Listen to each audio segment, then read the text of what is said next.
paradise turn deadly, when a dream vacation becomes a nightmare that no one saw coming.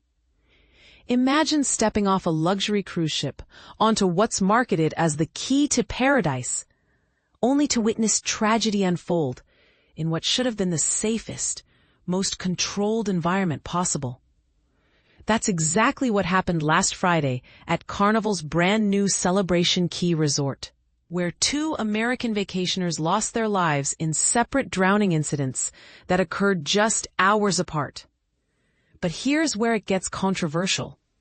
These weren't just random accidents at any ordinary beach. This happened at a meticulously planned $600 million private resort that had been open for barely 3 weeks. The victims were a 79-year-old gentleman and a 74-year-old woman, both U.S. citizens who had chosen Carnival for what they expected to be a safe, memorable getaway. According to the Royal Bahamas Police Force, these tragic events unfolded on Grand Bahama Island at the cruise line's exclusive destination, which only Carnival passengers can access. The timeline of events raises some unsettling questions. The first incident occurred just before noon on August 15th, when the elderly man was snorkeling at the beach and suddenly became unresponsive. Despite the immediate response from on-site lifeguards who pulled him from the water and administered CPR, he was declared dead shortly afterward. And this is the part most people miss. Less than 3 hours later, at approximately 2:30 p.m., the second tragedy struck. A 74-year-old woman was discovered unresponsive in one of the resort's swimming pools, a supposedly controlled environment where such incidents should be even more preventable. Carnival's official response described these as water emergency incidents, with company representatives emphasizing that their lifeguards and medical teams working at the resort responded to both incidents. The cruise line's care team is reportedly providing assistance to the affected families, and autopsies are currently being conducted to determine the precise causes of death. What makes this situation particularly striking is the context. One victim had been enjoying a 6-day Eastern Bahama cruise aboard the Mardi Gras, which departed from Port Canaveral, Florida. The other was on a shorter 4-day journey with the Carnival Elation, sailing from Jacksonville, Florida. Both had chosen Carnival specifically for the promise of visiting this brand new tropical paradise. Celebration Key isn't just any destination. It's Carnival's latest crown jewel, featuring what the company proudly calls the largest freshwater lagoon in the Caribbean. The resort boasts impressive amenities, including 2 massive lagoons spanning 275,000 square feet, named Starfish and Calypso, plus an 11,000-square-foot infinity pool at the exclusive Pearl Cove Beach Club. The adult-oriented Calypso Lagoon even claims to house the world's largest swim-up bar, accommodating 166 guests simultaneously.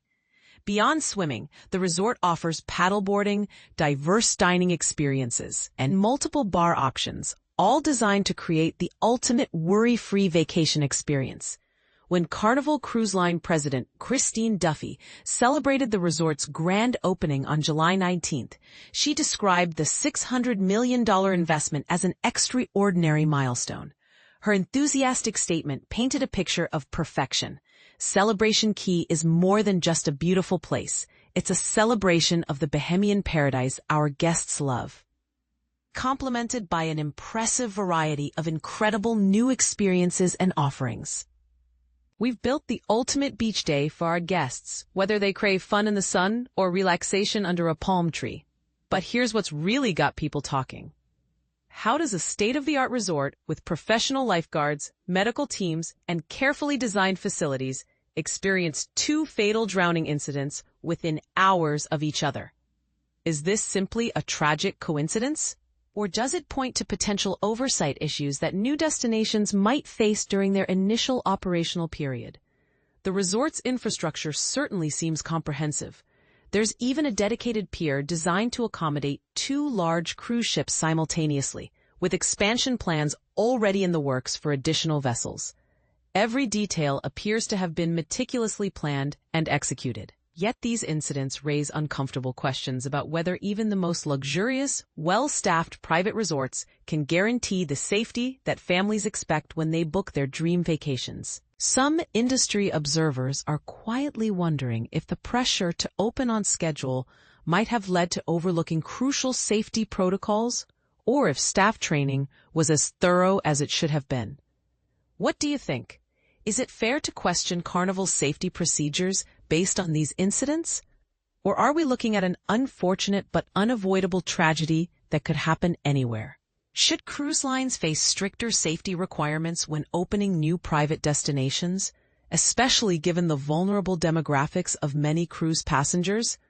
And perhaps most controversially, does the timing of these deaths, so close to the resort's grand opening, suggest that cruise companies should implement longer testing periods before welcoming paying guests? These are the conversations that need to happen, even if they make the cruise industry uncomfortable. After all, when families trust companies with their most precious vacation memories, shouldn't we expect and demand the highest possible safety standards in return?